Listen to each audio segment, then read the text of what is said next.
Hey guys, welcome to another episode of Melvin on the Mic. And today I've got my friend here, Todd Smith. Todd Smith and I go back to the days of high school, Eisenhower High School here in Houston, Texas.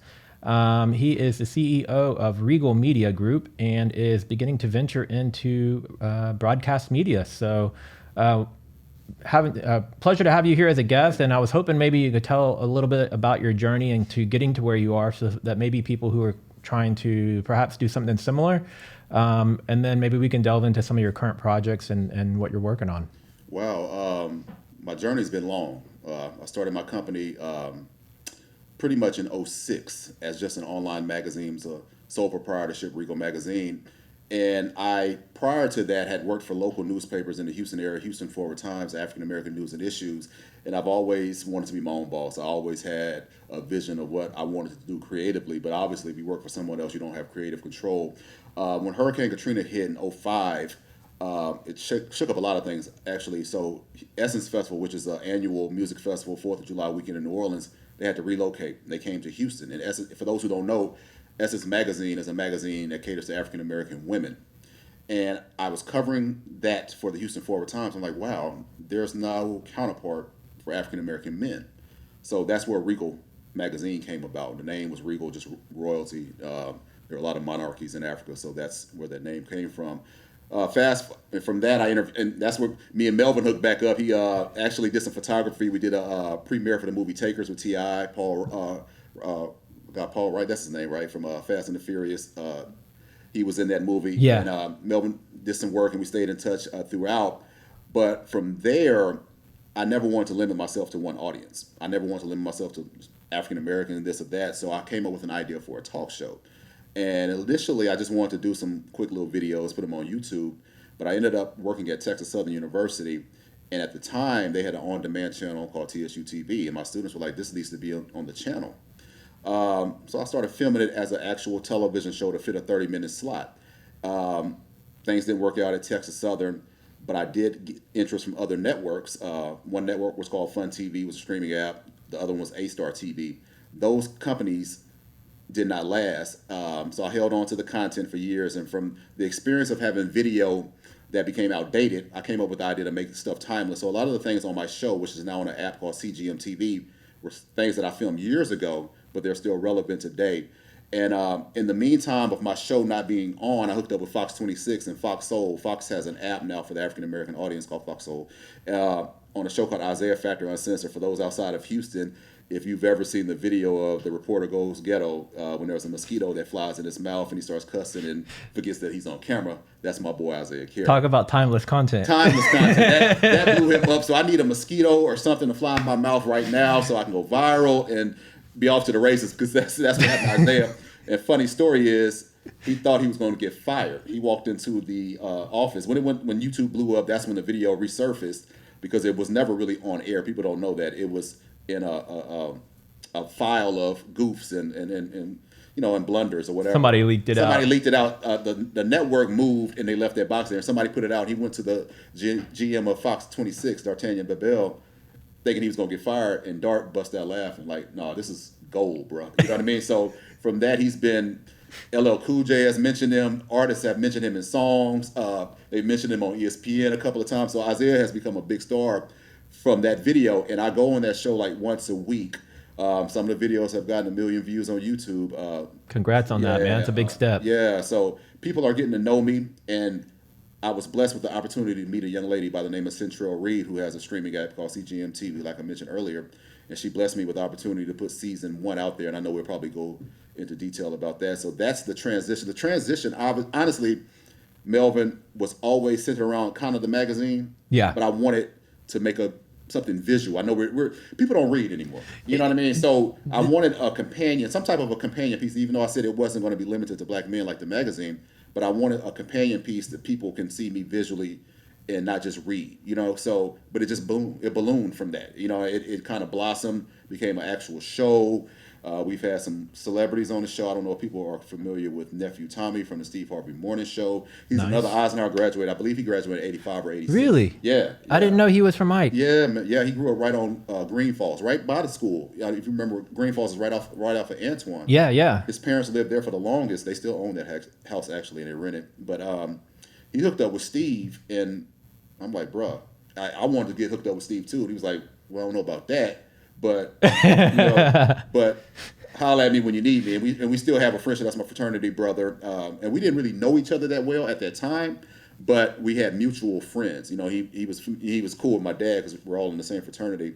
So one of his best friends from childhood was like my big brother. So they put us in touch and had him on the show. A comedian named Juan Villarreal, who's been on BET Comic View and stuff like that. I think he's on the Latin Kings. There's some kind of tour that he's doing now. Jerome Solomon from the Houston Chronicle has been on there. Nice. Christian comedian by the name of Marcus. What's my boy? Marcus D. Wiley, who was on the Yolanda Adams Morning Show, the gospel singer. So we've had some heavyweights, just people I know. And off camera, we talked about people that you know and build relationships you never know. Just reach out to them, and they've blessed me with the opportunity to appear on my show, which is obviously going to help. So it honestly, man, and I decided to host my own show, and I'm going to be real with y'all. I wanted to host my own show because I didn't want to pay a host. I always wanted to be the person behind the scenes. When I was in high school, I was quiet, shy. But I was always like a writer, creative type. But my dream was always to own a big media company, but be the man behind the scenes and people not know me. But people convinced me, like, Todd, if people like your company, they're going to have to first like you. So that's why I ended up in front of the camera, hosting my own show. People liked my interviewing skills.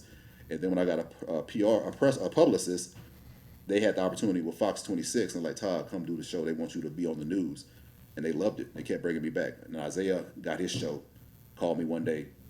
We talked about Colin Kaepernick, I believe, the first time. Loved it and kept calling me back. So I just showed up and kept doing my thing. And I know a lot of people out there might want to know how to get in this business and make a name for yourself. You just have to do it. You just have to do it. And people want to sit at home and say, I want somebody to put me on. I want somebody to hook me up. A lot of times you have to put yourself on, and a person that's bigger than you will see the work you've done. Create your own opportunity. And then, okay, Todd is ready to do Fox 26. Todd is ready to do Fox Soul. And, okay, Todd is giving his opinion on this, but I didn't know Todd could interview like this. Okay, maybe his show could be on a Fox. No offense to any network that I'm on right now.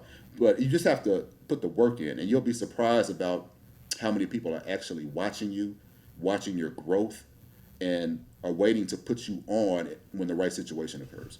Absolutely. That's very, very encouraging words, man. It's like, I never sought out to do a podcast, right? I just kind of fell into it. I fell into YouTube. I fell into photography. Many of the things that I do, I sort of fell into. So it's kind of a different approach for me because I was just chasing things that I love to do. Yeah. So the photography, through photography, one of my friends worked down the chain through BBC at one point, BBC America. Mm-hmm. And so he would hire me to come out to music festivals and concerts. Yeah. And I would go and have official press pass and get to shoot these music festivals and concerts, get backstage access. I got to meet so many artists and rappers and musicians through that. And I was like, man, this is kind of cool. And then as photography started to evolve into more video and social media began to evolve into more video, that's kind of when I made the leap into YouTube. Yeah. And then just realizing that I consume a lot of podcast content and I enjoy the format, I was like, maybe I could take a jab at this and see if I could do it. Yeah. And so that's kind of how I fell into this. So we went two different paths. Yeah. But ultimately, like kind of like what you're saying, the only way you're going to get there is you have to put yourself out there. You have to. When I was teaching at TSU, I had so many students with great ideas. In my mind, they were great ideas and great product, but they were always scared to get out there. People have to realize that, I don't know if you can attest to this, but some of my first articles and first stories, I look back and like, wow, people actually like that. But I've grown so much. So people want to start at the finish line. You ain't going to start at the finish line. Yeah. But people will respect you. You keep working at something, you're going to get better at and better and better. Jay Prince put that in his book. You keep putting out content, you'll get better. You keep building your audience slowly but surely. And then the dam will eventually break. You know what I mean? And then and it's your time. So people are just scared. You have to not be scared. You have to not be afraid to make mistakes. You have to tune out the naysayers because, put it like this, you have your format. I have my format of my show. I think another thing people worry about is impressing everybody. You're not going to impress everybody. You're not. You say if you get 1 million views on YouTube, which I've done, it's 300 something 30 million Americans. So most people did not see it, and most people did not like it. It's like 8 billion people, but 1 million people is a lot of doggone people. And you pretty much, if you have a million followers, oh, you have a hit podcast, you have a hit show. So don't worry about impressing everybody. Don't worry about everybody's opinion. You have your own vision, your own ideas. Trust me, if you have that idea and you like that, you're going to find people that like the same thing. You just have to keep putting in the work till you find your audience and keep giving your audience what they want. And as long as you're staying true to yourself and what you want, exactly, you're gonna attract people who are gonna feel the same about whatever message or whatever format or whatever direction you're going. You're gonna start to align with these people organically. Exactly. One of the things I'm enjoying about my podcast is that mine's like kind of an open format, and that basically each episode focuses on my guest. Yeah. Right. And so it allows me to kind of get a peek into different areas of the industry, or even things that are completely not industry related at all in other businesses, and just kind of get a insight into their world. Yeah. I don't really know where I'm going with that, but but you know, like getting to see what you're doing now and how you've evolved and moved into Fox, man, you know, again, kudos to you. Congrats. I know it's been a long journey. And then talking about the evolution of content, that's kind of what I was thinking of. You know, if you look back at what I was doing before, again, like I said, photography is what got me started. And my most successful video to date is at about 5.5 million views. Yeah. But it was from my photo shoot days, right? Yeah. And so if you guys see that video, you'll see why it was successful. But I'm trying. My goal is to continue growing and evolving my content. And so I don't have any other videos with that 5 million views, but I've got a handful of them with, you know, 20, 50, 100,000 views. Yeah. And then you've got the duds that have got like 10 views, right? Yeah. So not every piece of content you create is going to be a winner. Yeah. And you never know, man. And that's the funny thing. I don't want to cut you off. You kind of never know as a creative what's going to resonate with people. I've watched, and I've gotten to be cool with Willie D from being on Isaiah. He's, you know, a big supporter of mine. I've noticed him say when the Ghetto Boys made Mind Playing Tricks on Me, he didn't think nothing of that song.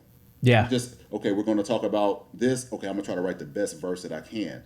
And people just took and loved it. You never know as a creative. That's the fun thing, and it's kind of frustrating. I could put out what I feel is my best article, my best episode, and it doesn't resonate. Yep. I can throw an opinion piece up in 30 minutes and just throw something together, and people are like, oh my God, that's the best thing I've ever realized. Seriously? So it's funny that, you know, you never really know. It's not a science, it's an art. So it's just a matter of, honestly, man, just staying the course and knowing you're going to have some duds. You know, every song is not going to be a hit song. Every book is not going to be a bestseller. But you'll eventually, and you've done it before, you eventually connect with people and take off after that. So there's a couple YouTubers I follow. There's one that's a YouTube channel called Think Media. And what they do is they help people to figure out what tools they need to become a content creator, give them tips and what have you. And one of their brand is just hit record. Yeah. Right. And so they're like, quit overthinking it. Yeah. You know, just sit behind the camera and just hit record. Yeah. And then another one that I follow closely is Colin Samir of the Creator Network, I think is what it's called. Their thing is press publish. Right. Yeah. So when you're on YouTube, you just have to press publish. You just got to put it out there. Yeah. Sometimes when I have guests on, they're like, "Oh, this is so crazy. You're so good at this." Blah blah blah. I was like, I don't really think I'm good at it. I've just gotten comfortable with sitting down, facing a camera, and talking. Exactly. You get confident in your ability, and you get confident in your vision, and you come to peace with the fact, like I said earlier, you're not gonna relate to everybody. I don't care what you do. I have friends of mine who hate superhero movies, but if you look at the box office results, superhero movies are doing damn good. You know what I mean? So you're not going to, I don't care who you are. You could be Marvel, you could be DC, or you could be us. Just be comfortable in who you are, be confident, and you just do you. You know, they tell writers, write what you know. Yeah. Talk about what you know. You know what I mean? You're not going to be an expert at every profession. You're not going to be an expert on everything.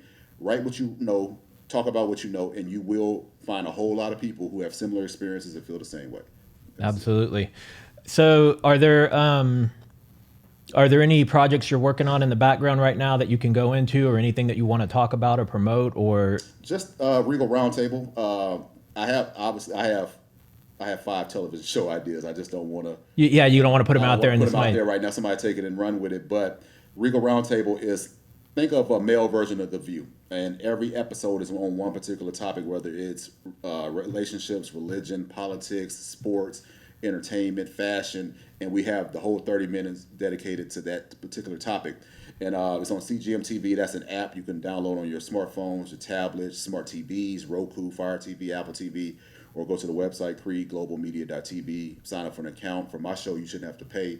But that's it. I've said this out loud, so I can say I do have a spinoff idea for Regal Roundtable. I won't even get into the name. I have some other types of shows that I want to do that have nothing to do with what I've done before. I'll just put it like that. All right. It'll be totally different than anything that I've ever done. So y'all check that out. And always, you can go to my website, regal-media-group.com, to see what I have lined up. But yeah, I'm definitely not a one-trick pony. I definitely have some ideas. I might not be the host of every show, but I'll be the producer, stuff like that, EP. But yeah, I got some big plans. I want to be on Oprah's level. There you go. What I mean? So when she had people like Dr. Phil and Rachel Ray, and she was Spinoffs of hers. Yeah. So yeah, y'all stay tuned. I respect your fear of putting your ideas out there, because there's so many things I've been sitting on for so long because it's just not the right time, or I haven't had the right opportunity or the right people to put into it. But I've made that mistake before when I was shooting photography, more specifically, of putting my ideas out there because I was trying to find the people to help fill the slots, the talent, right? Yeah. And then somebody else just went and stole the idea, and I'm like, what a freaking jerk, man! But like ideas, I got some funny stories and I got some not so funny stories about that. Ideas are not copyrightable. Exactly. If that's a word. You can copyright this episode, but you can't copyright this idea of a podcast. You talk about a concept. Yeah, so you could trademark the names. That's what people have to realize. 2 stories. One guy who shot a teaser for me in Austin had gotten in with HBO. He came in and pitched his show to HBO. They turned him down. About a year later, they had the same concept after they turned him down. They just stole his idea. They just stole his idea and ran. I know with movies, I think you can, from filmmakers, I think you can register with different unions and they could kind of protect your ideas. But maybe SAG or whatever. But the funny story is, one time I was on Isaiah Factor, and this guy's a lawyer. I forgot his name, but Frank Lucas, the gangster, had just passed. Y'all have seen American Gangster with Denzel Washington's based on Frank Lucas. I'm big on organized crime. I'm a fan of that. So right before we going on Isaiah, the dude asked me, "What you think about this?" And I told him, yada, yada, yada. We go on live, and Isaiah asked him a question first, and this dude said, yada, yada, yada. So he took what you said. Oh, bro. But luckily for this episode, with this topic, I had more things to say. Yeah. That he might not have anything to say. So it made for a better conversation. But I'm like, seriously, dude? But I've talked to one of my friends, Mish Guillory. She's on Isaiah Factor. She's a real estate agent. She's told people what she felt about something, because we get to talking in the green room. Yeah. And she didn't have anything else to say. So she's live television. Now I'm fumbling to say something, and I this is all I had to say about this topic. So people will steal your ideas. Maybe dude wasn't trying to be malicious. He might not have. Once you put something in somebody's head, it might have subconsciously came out. Yeah. But I'm like, from now, I'm like a steel trap. And people have told me, tell me your ideas. Like, no, I got a vision board over my bed, and it might have the titles of the shows, but I still won't tell people. I think I might have told my sister. Yeah. Something like that. But no. You know what I mean? Now, I've encountered it in the workplace. yeah. I'll have like a really fresh idea on something, make the mistake of chatting with somebody about it in the office. Yeah, I'm gonna go tell my supervisor about this idea, or whoever you report to, right? Only to find out that they went before me and sold it as their own idea. Now, of course, I put them in their place and let them know that, hey, that was my idea. Yeah. They tried to steal my idea. They're not going to be able to follow through on my idea because they don't have the skill set to do what I'm trying to do. Amen. That's the thing. But yeah, so like I've encountered it in more than just the creative world, but also professional world. People can't. That's one thing they can't do is be you. Yep. And that's the thing. Like, if you told my life story and I told it, it's gonna come out totally different because I lived it. Yep. You see what I'm saying? I'm gonna be more passionate about it, and my skill set is different than your skill set. So visually, oh, you gonna kill me? You know what I mean? But if with the written word, I might kill you. You know what I mean? Yep. So I can't do what you do. You can't do what I do. But and I also will say this: I think everything is a derivative of something else. It's hard to have an original idea or original thought these days. There's so many things out there. Like I told you, my show is like a male version of The View. So I'm kind of copying off The View. I just, instead of multiple hot topics, I choose one topic. One focus. You see what I'm saying? So yeah. So there's nothing new under the sun. I'm gonna tell you this story too, and I believe this dude stole my idea. I started rocking hats. I never rocked hats before. I said I just want to be different. Man, I wore a hat to the Final Four. Mm-hmm. Clark Kellogg, Kirk Herbstreit. They were like, man, I like that. There's a guy named, I don't know if y'all know, Jason Whitlock, conservative commentator. His real background is in sports. I know he was there. And after that, on his show, I started seeing him wear hats. But he had the opportunity, I forgot who he was with at the time, but he had the opportunity to reach a bigger audience than I did. I had the idea, but he had a bigger idea. My show is called Regal Roundtable. I'm going to show you No Ideas Original. I have 4 chairs, so I'm the host, so I might have 3 or 4 guests on my show. So I have 4 chairs coming from a kitchen table, right? A dining room table. Yeah. So my chair needs to be different. I said, man, I'm Regal. I need a throne. Yeah. Now the Breakfast Club, they sitting on thrones. They didn't steal that idea from me because I don't know them. You know what I mean? And I didn't tell anybody, but No Ideas an original. Somebody else is thinking the same thing. But I'm on CGM TV and now they're on BET. So they're going to reach a whole lot more people with that idea. I'm going to still do it because it makes sense, you know, but No Ideas original. So, but you still do have to keep your ideas tight-lipped, but the problem is you do have to tell somebody. And like I told you about the story about the guy, his name was Michael Fair. Yeah. You have to tell somebody your idea, but then to be able to accomplish it. To get on. I'm not going to not tell HBO my ideas. I'm going to tell them all 5 of my ideas and hope for the best. But they can still take my ideas and run with it and give it to somebody else and be. It's a shame that it's like that, you know. But I mean, the one thing I would say you could take from that is hopefully that if your idea does get stolen, is that maybe it gives you the push to take your next idea and push through because you know your ideas are strong enough and good enough. Thank you. Yeah. You know. Thank you. It does suck though when somebody steals your ideas, man. Or even if you haven't told anybody, like you said about the throne, right? Oh, yeah. And it just happens that way. It's crushing. Because there's been things that I've had, man, I got this amazing idea. I'm going to do this, and you start planning for it. Yeah. Like for me, sometimes it means buying stuff that I need to accomplish it, for a set or for a photo shoot or whatever. And the next thing you know, somebody else has done it. You're like, damn, now it's going to look like I copied them, but I'm the one that already had the idea. Yeah, it's but. Like I said, with my brand, with the throne, it just makes sense. I'm going to have to put some royalty in the set. But, yeah, it kind of was crushed like, dang, man. You know, Charlemagne, the God, and DJ Envy, they obviously going to think I stole the idea from them because why wouldn't you? But it is what it is. Because they're a bigger audience. But like you said, that means your ideas have merit. Exactly. Great minds think alike. So that should give you the motivation to continue. Because like I said, I had 5 ideas. So if this idea was great, the next one should be great as well. So you know, a funny one for me is my most successful video. What it was from a body paint photo shoot, and there was a patch of trees here in Houston at Wall and Memorial that an artist from Australia, basically he had kind of gone on this world tour where he goes and he paints all the trees blue, kind of like as an art installation. And the moment I saw that, I was like, man, that would be really cool for a photo shoot. I want to get a model and paint her all white and put like this stripe across her eyes and make it look kind of like kind of tribal-ish kind of, right? But the white would make it pop against the blue. Yeah. And so originally I was like, I didn't tell anybody where we were shooting or what the concept was, but I did get the body painters lined up. And then I started putting fillers out there for models. Mm-hmm.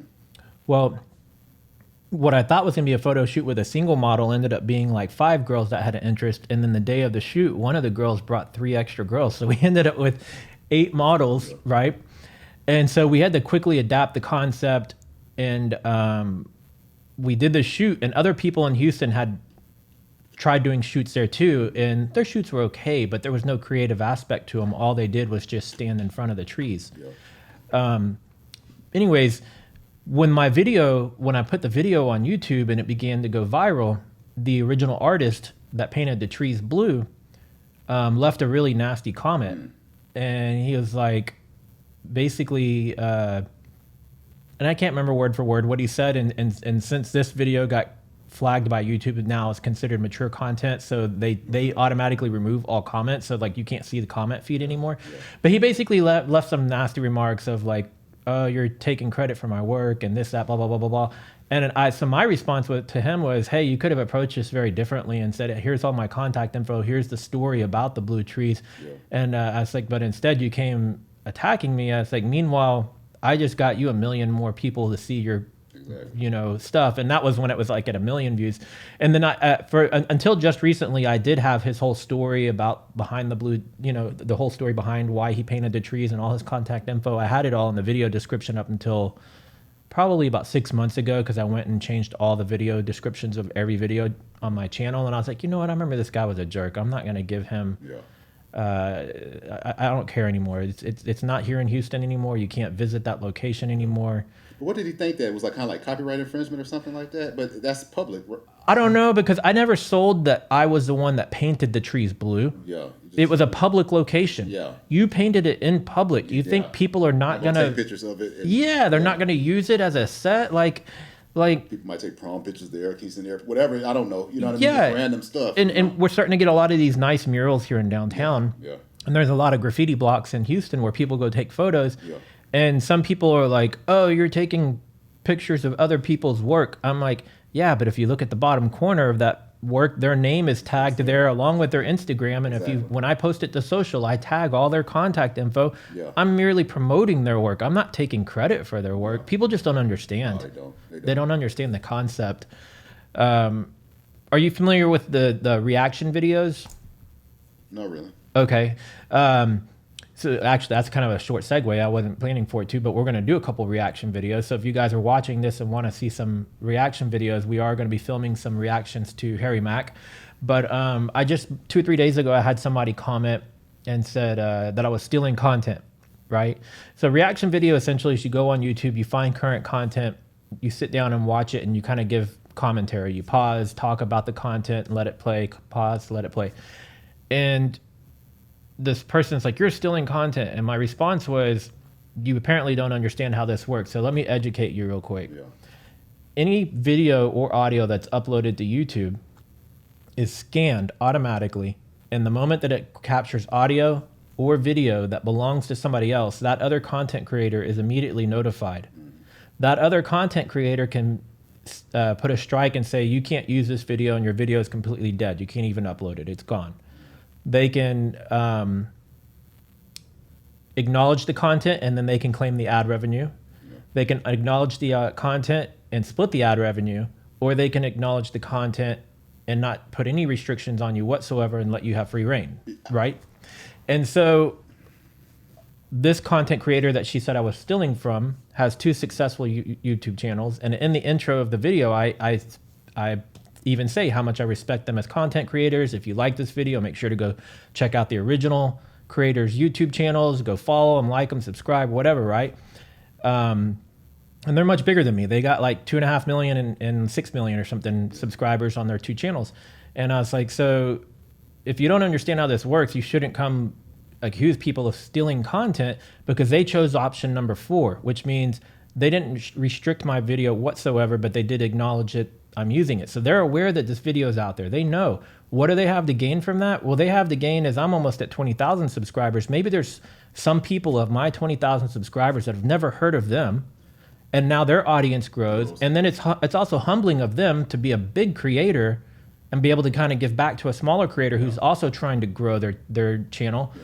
It's no different than when news broadcasters go on and pull content from other networks and say their piece about it, right? Yeah. It's the exact same thing. I'm gonna tell you this. I want to cut you. I do know what you're talking about. I just didn't know the name. It's a bunch of guys. I want to say they call it the Cartier family. Yeah. I watch them all the time. They look at old school rap, and they're from University of Louisiana Lafayette, and that's they family. But my point is, like, they had never heard of No Vaseline by Ice Cube. So they're reacting to it and loving it. Their peers who weren't alive when Ice Cube made that, or when they're introducing them. Exactly. So it's kind of like when the New Edition movie came out. I don't know if you remember this. I think it was 2017. New Edition I don't know if they capitalized on it, but they got a younger fan base because their parents were New Edition fans and they were sitting there watching the miniseries. And that's happening a lot right now. So you do that. I see. There's another young guy. There's a rocker who listens. I don't know if you've seen him. He's bald hair guy. He was a former rock musician, but he starts to review hip hop. He's got a big following. I watch some of his videos, and there's a father and son. I watch a lot of reaction And channels. then the son tries to put the father on the hip hop, like "Dear Mama" by Tupac or this. Yeah. You know what I mean? That's just adding to your revenue. Well, like if you're a musician, yeah, I want the younger audience to be exposed. I was exposed to Motown because of my parents. Yep. See, so it's really the same thing. It was just word of mouth then. Now it's YouTube. But yeah, people don't understand that even if you're at 1 million, you're at 2 million, 6 million. Dude, if I'm at 6 million, I want 7 million. Yeah. So if I can get some of your 20,000, Exactly. I'm gonna get close to that 7 million and that 8 million. But people, as long as you're not just taking my stuff and selling, you know what I mean? That, like, Well, if you're not just taking a video, and I'm putting it on my just show, uploading it and not doing anything different to it. Yeah, that's different. That's stealing. Yeah. You're just taking a piece of content and fully uploading it with nothing added, no commentary, nothing changed, nothing. Yeah. That's stealing. Yes. But Yeah, it irked me. I saw, and I usually don't respond to the negative comments. I usually just ignore them. But then I'm like, oh, what if other people see that? And I could delete the comment. I could, but I try to be authentic. I try to leave all that stuff up there. Unless somebody's like really just spamming my pages or outright, having hateful rhetoric, then I leave the comments, right? But if it's something that's just not appropriate at all, I'll take them down. Yeah. But people are interesting, So you said you put up your first season of the content you had. Did you say it's CGMTV? CGMTV. Yeah, Okay. CGMTV. So just go to your app store, go to on your, I know my smart TV went to the Google Play thing and just download it. Like I said, my show, you shouldn't have to pay. I'm not saying don't pay for the app. I'm just saying you want to check out my show, you shouldn't have to pay. No cost for it. Yeah, just set up a username, password, and check it out. 13 episodes.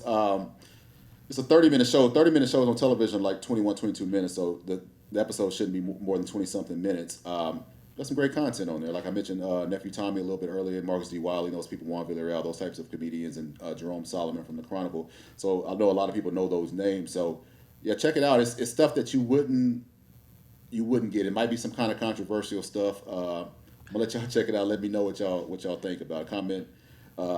Look for me. I know Melvin will probably put out my social media. Yeah, everything will be in the description below. So just let me know what y'all think. It's going to be. It's nothing like it out there. I'll say that. Are you filming currently for your next season? We already have season 2 in the bag. So I'm looking to put that out November 17th. Okay, because that's my mother's birthday. We wanted to do my birthday. I wanted to do my birthday for season 1, which is May 7th. Couldn't get it done. The graphic work wasn't done. Wanted to do Mother's Day. Couldn't get it done. My father's birthday, May 19th, couldn't get it done, so we did May 28th. That means nothing to me, but it's up. So hopefully November 17th we'll put season 2 out there, which is 13 more episodes. And I'm looking to start filming season 3 first quarter of 2024. So are you going to be lining up guests and talent for that? Yeah, pretty soon. Towards the end of this year, probably fourth quarter.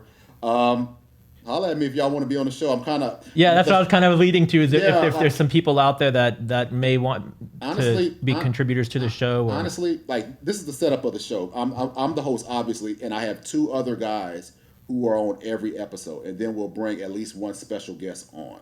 Okay. So if we're talking about whatever sports, I'll bring my boy Jerome Solomon or somebody, a professional. So somebody who's part of that realm. But the people who were on the show, I told you I filmed this, to make it timeless, and I filmed it a while back. Some of those people have moved from Houston, so they won't be on season 3. So I'm currently looking for regular panelists, and I guess fourth quarter of this year, I probably need to start narrowing that list down. I want to hang out with the guys, see who I have chemistry with, see who they have chemistry with, and see who has time, because that's the main thing about a talk show like that. You look at The View or something like that, those people, the talk. Yeah, some camaraderie there. You have to have like a good chemistry for sure. Because there's been times where I've sat down here to film some of my episodes, and the person on the other side of the camera is just dry. Yeah, and you never know, bruh, trust me. And you're trying to lead the episode as much as you can, but and it's like you're even trying to help put the words in their mouth, not specifically, but help lead them into conversation. Like no, yes, maybe. That's the Everything's a one word answer. And that's one of the reasons, man. So I showed my show is like 21, 22 minutes. I will have 20 questions. I never get through 20 questions. How can you get through 20 questions in 20 something minutes with 3 or 4 other people? Yep. But you have stuff to go to. But if y'all start tripping, I got enough questions to hopefully make this. I've had some a-holes on my show. Yep. But I'm like, dang, I'm paying for this. I'm not gonna go off on this person because if they walk out, I don't have. Yeah, you need the content. You know what I mean? So, but I've had some people come on my show that I knew beforehand. That you butted heads with. Maybe, and I don't know what it was. Maybe they had a vendetta. I'm gonna come on and put Todd in his place. Okay. I mean, we're gonna get through this episode. You probably won't ever be back. Got no hard feelings, but yeah, you have to have that camaraderie. And the thing is, it happens organically. Like when I first went on Fox 26, not to keep going back to that. Hey, that's your biggest accomplishment right now. Yeah, Sally McDonald, who is one of the early morning anchors. I had never met Sally a day in my life. Mm-hmm.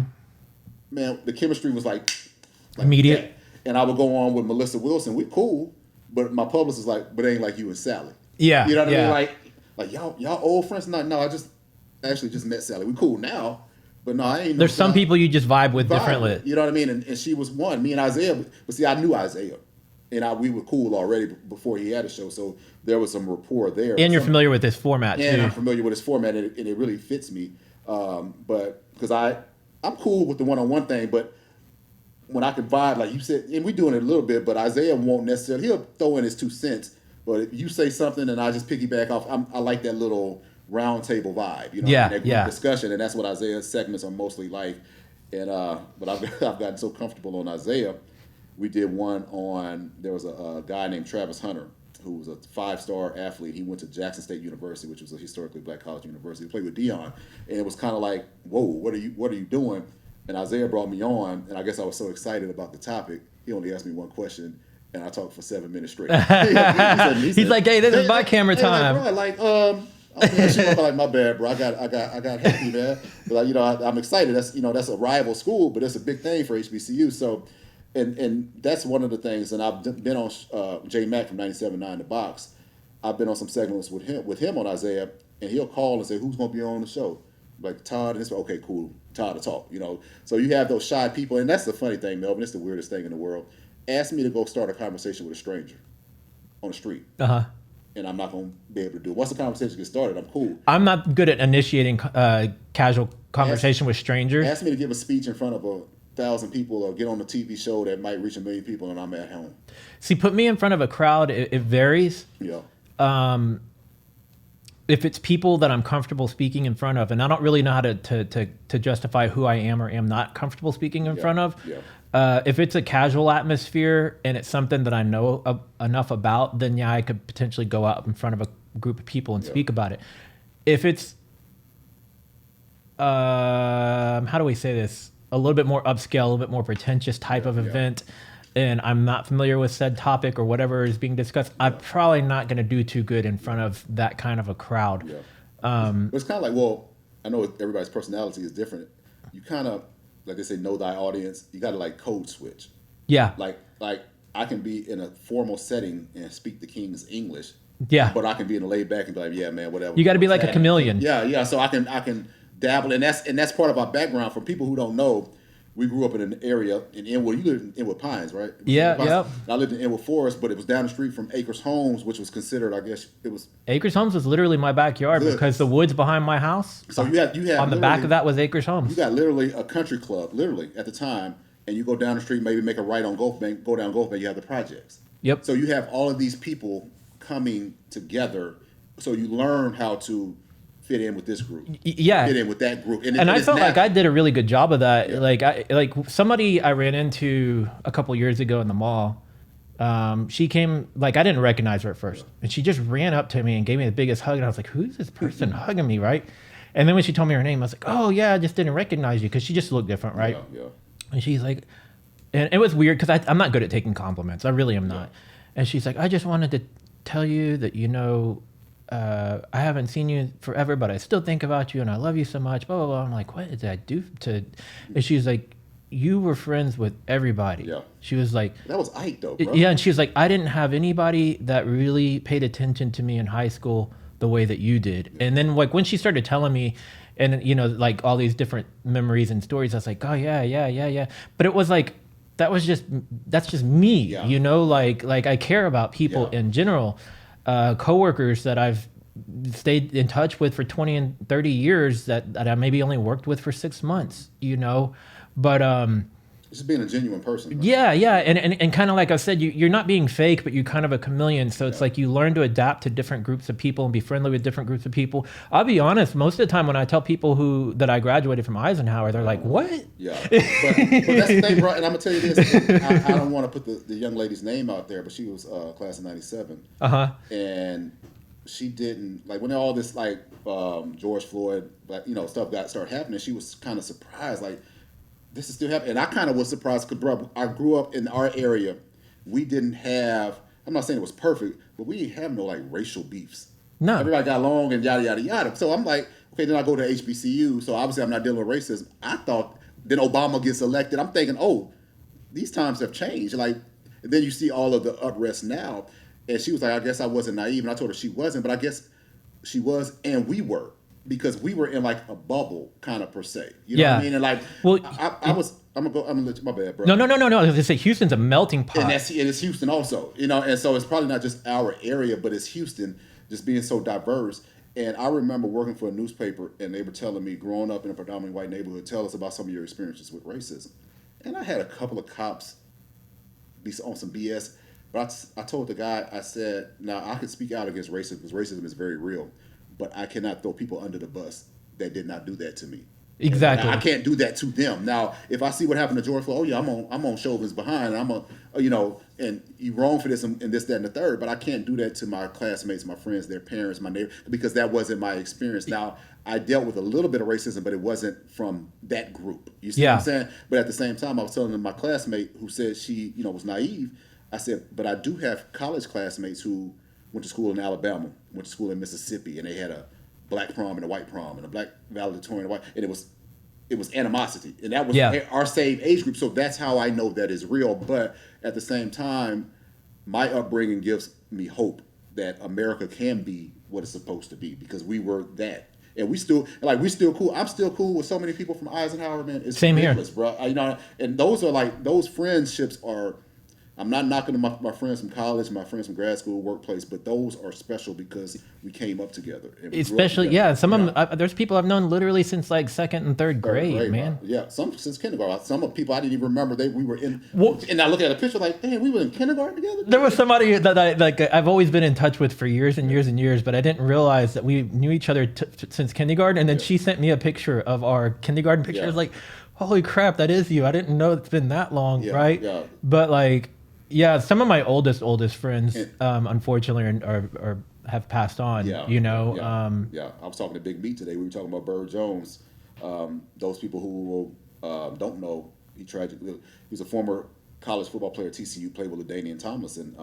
Great guy, was a teacher here in Houston. I believe the school was Wisdom High School. He was killed in a club in Third Ward. His real name is Ontario Jones. We call him Bird. But Big Meat, whose name is Demetrius Lott, was his best friend.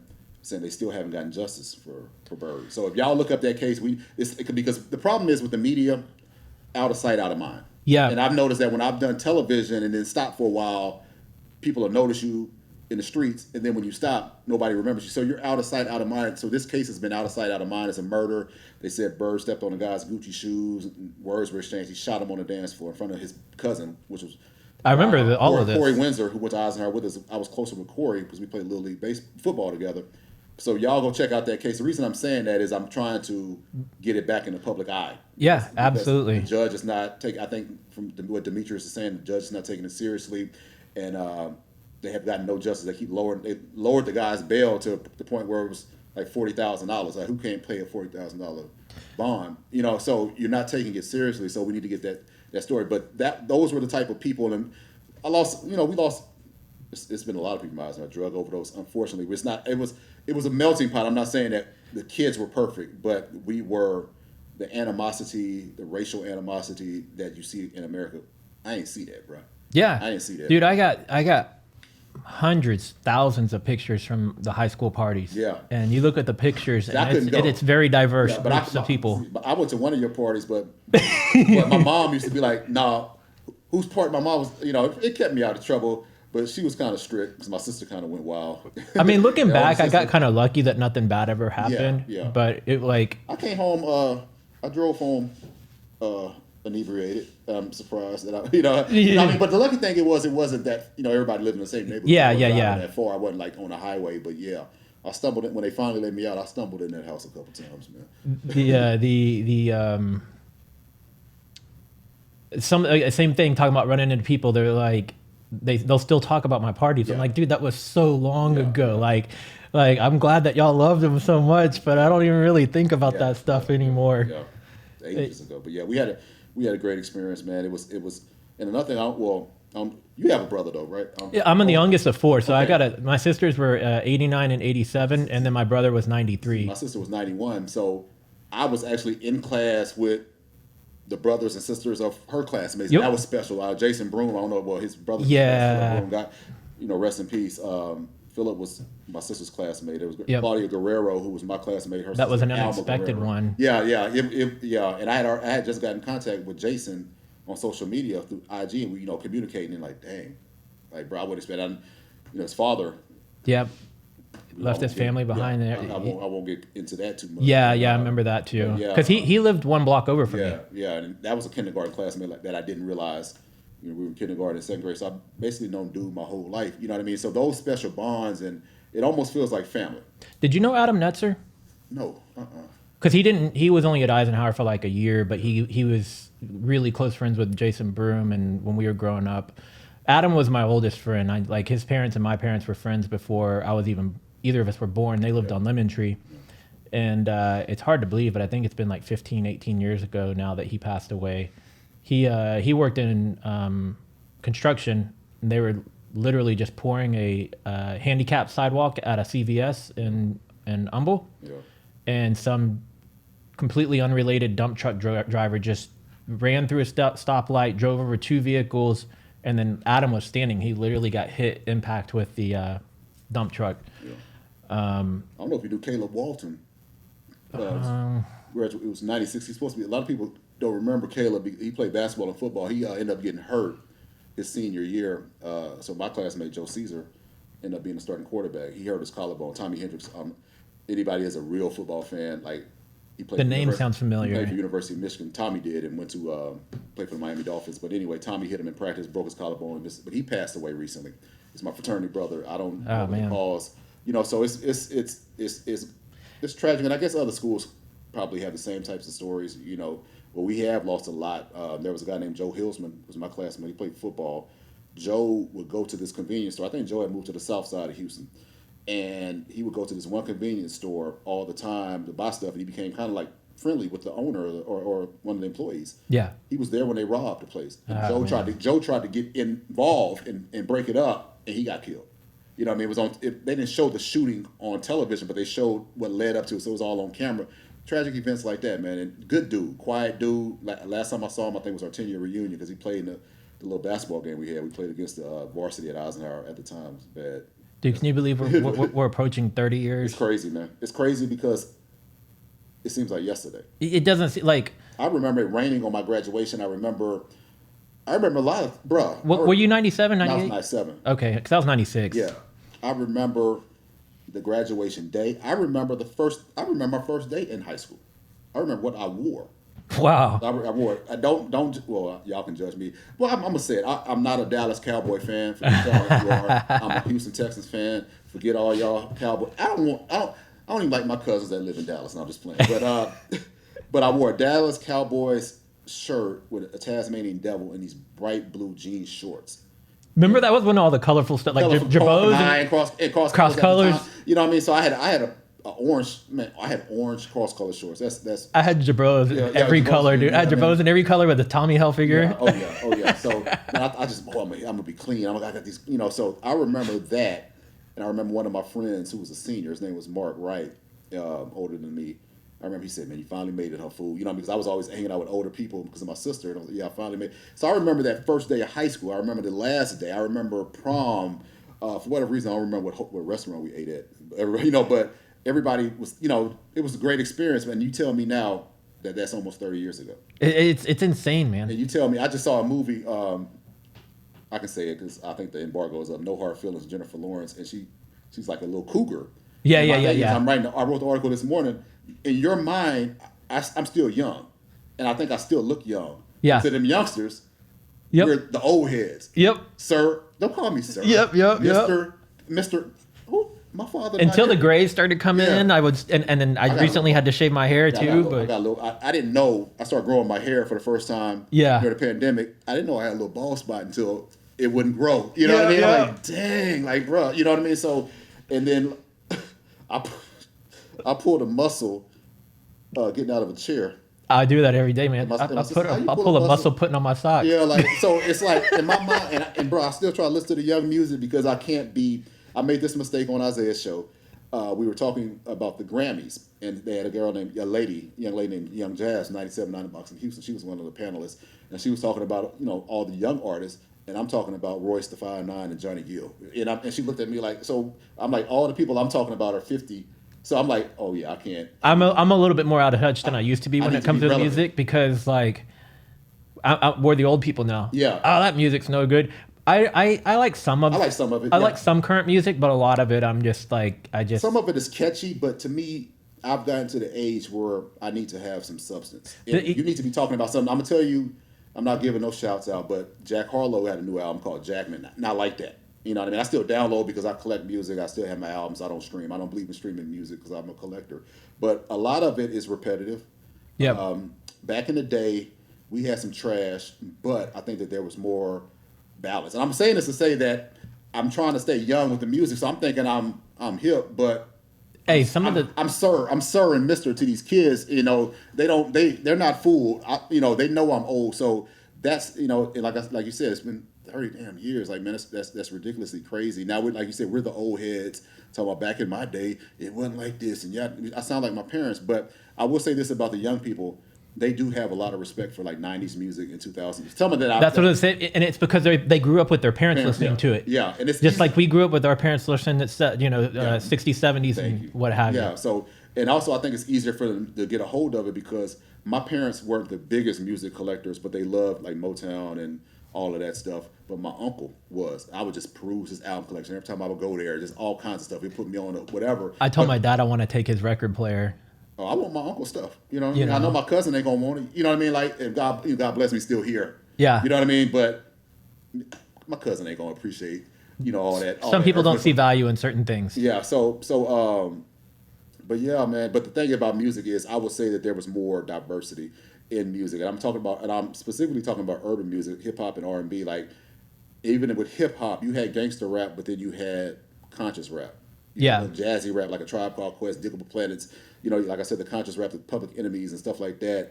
You had the fun rap like Will Smith and them and stuff like that. Everything's kind of like meshed together now. And then the R&B was strictly R&B. Now it's like a hybrid.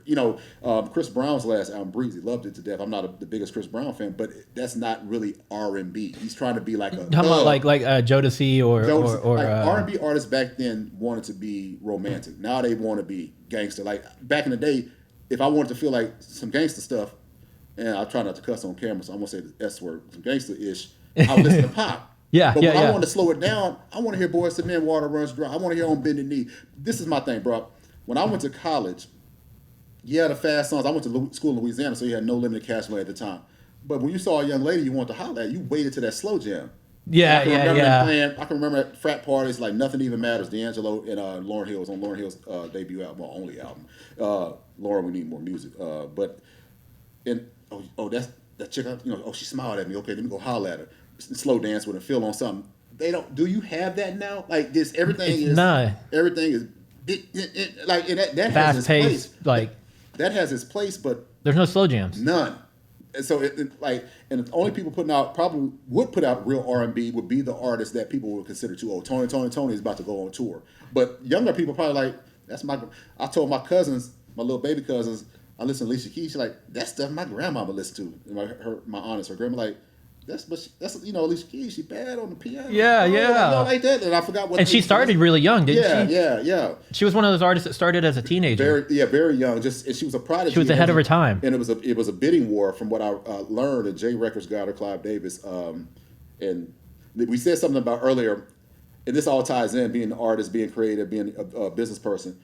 You have to know who you are and know your business and know your vision. Clive Davis wanted her to be like Whitney Houston. If anybody knows Whitney, Whitney was not this glamorous queen. She was kind of hood. Yep. But Alicia is hood. Alicia like, I'm not doing that. But Whitney was like, okay, I do it, whatever. I'm a little street, but I'm on his keys. I'm gonna just be me. I'm gonna wear jeans. They might have Whitney in an evening gown. You gotta have to know who you are. You know what I mean? Because industry wise, I know music is like this. They'll try to make you what the latest is. And, yeah, you're not standing out. It's a formula. It's a formula. You're not standing out in the crowd. People told me be like Stephen A. Smith, but I ain't Stephen A. Smith. Yeah. And I talk a little bit about sports, but Stephen A. is really just sports. Be like Skip Bayless, but I don't even like Skip. Yeah. I'm being straight up with you. I don't like dude. You know what I mean? So why you have to be yourself. Be authentic. And Stephen A. and Skip were not being anything that they were not. Yeah. That's why they stood out. Yep. Nobody was loud like Stephen A. and opinionated before he came in. Nobody was coming up. And I don't like Skip, but he was very creative with his wordplay. He would say he didn't like Allen Iverson because he was selfish. He called him me, myself, and Iverson. And called him LeBrick James because he's Prince James. You're not the king. You know what I mean? And called him Weird Kobe. You know, Kobe would act weird. You know, so he was unique. But being unique is just being yourself. Absolutely. And I told somebody on a podcast maybe a couple years ago, we were talking about relationships, and I said, I don't know two people that are just the same. I know identical twins, personalities totally different. Yep. So there's something going. So that's how you stand out in this business. And I know that this is the topic of the podcast. We're talking about my media business in Melvin's. Just be yourself. Absolutely. Be yourself. And a dude told me, man, I was covering a gospel event at those who don't know, James Dixon Church. He's a guy in Houston. He's the NAACP president. I can't think of the name of the church, that's why I'm saying his name. But there was real gospel stars there, and they're like, Todd, we need people to cover it, come interview, whatever. And somehow I got on my story. We talked to a gospel artist, so I started talking about my testimony. And I guess they could see the frustration in my face. A dude who was there, who was a photographer, I guess he prayed on it. He came back. He said, bruh, you don't know how big you're going to be. He said, you got two problems. Your circle is too big, and you're worried about people thinking you're different. And that's the thing that you have to get to the point. You got to get to the point where you ignore those naysayers, ignore everybody else's vision, and you do you. You do you. Like, I think you should do that. That's beautiful. You do that on your show. I'm gonna do this on my show, and then don't worry about being different, because first of all, we're all different, and you being different. Being yourself is gonna make you different. It's gonna make you stand. Exactly. You being yourself is gonna make you different and make you stand out and separate you from the pack. And once I got to that level, that's when things really started. When I don't care what you think. Yeah. If you like me, it's cool. like you can respect people, but you'd be like, but it's like it doesn't matter if you like. I'm gonna respect you. I'm gonna show you because I'm gonna be me. Exactly. You accept me for who I am. And if it's not your cup of tea, I don't watch this show, but P Valley, and I think on Stars, one of the characters, I forgot what his name is, and so I'm thinking that this quote comes from him because I've heard the character's name. He said, "You can't worry about being everybody's cup of tea because there won't be anything left for you to sip on." I like that. And that's real. You can't be everything to everybody, and everybody is different. What I like. I'm gonna like some music that you don't like. Yep. And you're gonna like some music that I don't like. You might probably put me on. I got friends now. Todd, what you think? I'm gonna put you on this. I might dig it. I might not. You might not like. I just mentioned Jack Harlow. You might hate. My sister hates Jack Harlow. I know who he is. Yeah, but I couldn't tell you I know any of his music. He's a young rapper that the young girls like. Early 20s. He's from Louisville, Kentucky. White guy. Yeah. Cold. But the problem is with his music, a lot of the critics would say he had nothing to talk about. He has a song with Drake called Kentucky. Is it called? It's about they filmed a video at the Kentucky Derby, so it's something dealing with Kentucky. There's not there's not a lot of message in his music. Not the first few albums, but this one, the last album, it's not a long album, maybe 6 or 7 songs. He really has something to talk about, going through the pressure. He's in the movie White Man Can't Jump, the remake. The remake, yeah. So all of the haters and the ups and downs. Now he has a message, and so when I listened to that, he had a song called First Class that was real big last year. Now I listen to this album. Okay, now as an old man, I could dig you. Yeah, you know what I mean? And I try to listen every Friday when people come out with music, and I try to be open-minded, but at the same time, I'm not going to be the old dude in the young person club trying to be cool. If I dig it, I dig it. If I don't, I don't. So that's his thing. You know what I mean? So so you have to just find your own little lane. Just be yourself, man. You're not going to be. People got to get out at everybody. I had people telling me, man, you got to go after people that don't like you, man. Everybody not. Then I'm gonna lose the people that do like me. Yeah, you're not gonna you're gonna ignore one audience. There's big brands right now that are going through controversies over that right now, and we'll just leave it right there. Yeah, and I'm not gonna talk about some beer companies, but, and I mentioned this like, bro, when I think of certain companies, I don't think about that. I think about this, and this is your core audience. Yeah. Don't piss your core Don't audience ignore off. your audience. You see what I'm saying? Know who your audience is. CNN did it too. Yep. CNN wanted to go to the right. And I'm all for balancing media. I don't like the fact that you got liberal cable channels. I hate that they're all split. That's because people only live in echo chambers. Yep. And there's some truth on the right, there's some truth on the left, and there's some truth in the middle. And you need to kind of listen to all sides. You got to watch all of it. But the problem is the way society is fragmented. The people who watch Fox News hate CNN. The people who watch CNN hate Fox. You ain't getting their audience. I don't care what you do. Yep. You know what I mean? They brought Trump on. Yeah, you might get his audience for that one night. But then you piss off all the people who've been rocking with you from day one. So you have to know, like I was talking to my cousin this weekend, you have to have core values and a core message and realize, but the problem is with corporations, he was telling me he worked for Marathon Oil for a long time, 30 years. They always want more.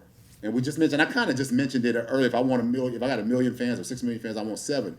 The key is you still have to be yourself. You still gotta be authentic to your audience, because if you start trying to change, then you're gonna lose people. Real quick, something I didn't want to forget to mention because I thought it was funny was we were talking about older music earlier, right? Did you see that Nick Lachey of 98 Degrees, one of the guys from Backstreet, one of the guys from NSYNC, and one of the guys from Boyz II Men or New Edition? I think it's Boyz II Men. I think it's Boyz. I think I've seen. They're doing like some sort of like little super group album. Yeah. And I was like, man, that's kind of cool, right? Like, and talking about diversity, right? Yeah. So it's like they're all different versions of boy bands or R&B or what have you, but they're like coming together. Yeah. And so I thought that was kind of a unique one. And that's the thing, like you kind of like ride the wave. Like there's gonna be waves also. Like I remember when New Kids on the Block was so hot. I still remember when they came to town. I must have been in 5th grade. And I remember the news covers, girls going crazy. And then I remember a couple years later, one of my boys, he didn't go to Eisenhower, he went to Klein Forest, but we walking through the neighborhood. He's like, you want my New Kids on the Block? I don't want that. You do it now. Because it wasn't cool to listen to New Kids on the Block at that time, like 2 years later. But they, rode the little wave. Now they're still selling out arenas. You know what I mean? Because now people want that nostalgic thing. It's because they're reliving their youth. Thank you. And New Edition is going through the same thing. Like New Edition was at Toyota Center. Like, that's what I said. They ain't gonna sell Toyota Center, but they pretty much did because we talked about the lack of certain genres in R&B. Now I'm missing those slow songs. They're existing. Yeah. So you just have to. That's the funny thing about being New Edition signed with Diddy in the early 2000s, and he wanted them to go after a younger audience, and they were like, he was always trying to. He was one of those that always wanted to try to formulate these, let people be them. And they bumped heads, and they eventually got off the deal. They put out one album, but they were like, that's why a lot of his stuff didn't do well. Yeah, he said they were like, we know we're open to new things, but we said we're grown men. Let's just face the facts that we're at that time 30, 40 years old or whatever. They had to be in their they had to be in their 30s. What were some of those boy super groups he tried to do in the girl ones? Like Day 26, Danity Kane. He tried, but all of them, there was only like one artist that broke off from the rest of the group. And he had one called The Band, which was hip hop. Because he would have the show Making the Band. Yeah, because it was trying to make a TV show. Yeah. But then like the end result never really panned out. But then it's hard to keep a group together when there's no bond. Yeah. You see what I'm saying? New Edition, they grew up together. New Kids on the Block knew each other since they were teenagers and kids trying to get on. Because, same guy who discovered New Edition put New Kids on the Block together. So he was good at what he did because he also did Backstreet Boys or whatever, like all those. Yeah. And somehow they made that work. Yeah. But even over time, they still split and did solo projects. NSYNC ain't getting back together. No, because Justin Timberlake. I'm a Justin fan. I'm not a big NSYNC fan. Gone is the only song I like by NSYNC. Yep, that's one of my favorite songs by them. Yeah. So, but I was a JT fan, and that's cool if they get back together. But I don't want to see that. You know what I mean? I want to see. I don't think they need to make any new music, but I think it'd be fun to see them just do a tour. To go out on time. But he doesn't need them. They need him. They need them. And that's the thing about I'm thinking about Destiny's Child, and Beyonce mentioned she would like to do something. It would be great if they got the girls who were kicked out the group and the current to come together in one big blowout. But how do you mend those relationships? How do you mend those relationships? What's the pay scale? You got to give Beyonce more because people they come to see Beyonce. You know what I mean? But it's always been like that. You talk about the 60s, Diana Ross broke off, Smokey Robinson broke off, Gladys Knight. You always had. There's always going to be that. Michael Jackson broke off. I mean, it's just inevitable. You know what I mean? But it's easier. You'll have a New Edition reunion, a Jackson's reunion, or Gladys Knight and Pips reunion because they had actual bonds. Yeah. And Michael didn't need them, but that's my brothers. Okay, let's go do this. You know what I mean? Something like that. You know. Yeah. So that's You would think some of these artists too, like you were saying, Beyonce get paid more. Yeah, she should. She should get paid more, but at the same time, it's like, okay, you're already in the billions. Why don't you help your girls out? That helped you to get your start. She you know, she might do that. Like Michael Jackson, if you remember, my first concert was the Victory concert in '84, and it was $30 a ticket. That was astronomical at the time, and people criticized him. But his brothers needed the money. Yeah. But so he said, you know what? I'm gonna do it for free and donate my money to my brother. to charity, and y'all and my brothers can keep. You know, I think the tour grossed $30 million, so y'all can keep this money. This is my farewell as a group. Put out an album, go on tour. So she could do that. I don't know if she'll do it for free like Mike did, but it would, because I'm not a big Destiny's Child fan or Beyonce. Yeah, same here. So like I like some of the hit tracks, but I know that it was dirty how a couple of the girls got done by her father. Yep. So, and I know that. I met him a couple of times. I think they're back in touch with each other, and Beyonce mentioned, but COVID also messed up a lot of things also. So they probably were thinking about doing something, and then nobody could tour and stuff like that. But it would be great for her to say, okay, we came in together, I blew up. This ain't never gonna happen again, but let's go out with a bang. Even if they just did 10 super shows nationwide or something, right? Like just 10 massive blowout shows. And then put the rest on pay-per-view. Really, people will pay that, or deal with Netflix or something like that for or YouTube or like, because a lot of these music festivals, that's what they'll do. Like Coachella and ACL, they'll stream them on YouTube simultaneous. Yeah. So then they're getting all that, probably I guessing ad revenue or something through there. But well, cool, man. This has been fun catching up, dude. It's been a minute since I've seen you in person. Congrats on all your hard work paying off. Man, thank you, man. Congratulations to you, man. You're doing it big. Yeah, I'm not doing it as big as I want to yet, but like you said, we're always gonna want more, right? Yeah, you know, my goal right now is 20,000. I'll probably hit 19,000 by today or tomorrow, just kind of at pace of the way things are going. Yeah. But my next goal is 100,000, right? You know, and then after that 100,000, I want $1 million. You know, like so. I just want to keep scaling this up, and just doing what I do, man. At the end of the day, it's a side hustle / hobby because I'm not making a lot of money off of this by any means, but. That's the thing. That is the end goal, is to get to a point where I can turn it into some revenue. That's the thing. Don't get discouraged when you're not making. I had to teach. You know, I had a student ask me, "Why you do this?" That's like, people ask me all the time. Basically, why do I teach? Like, because it pays the bills. You know, I guess they saw more. And no disrespect to teachers. I come from a family of teachers, but it's like that's your base. Yeah, you know, I got to do what I got to do, and this allows me to teach in college. I can write in between classes. But it also allows you to grow an audience. It does.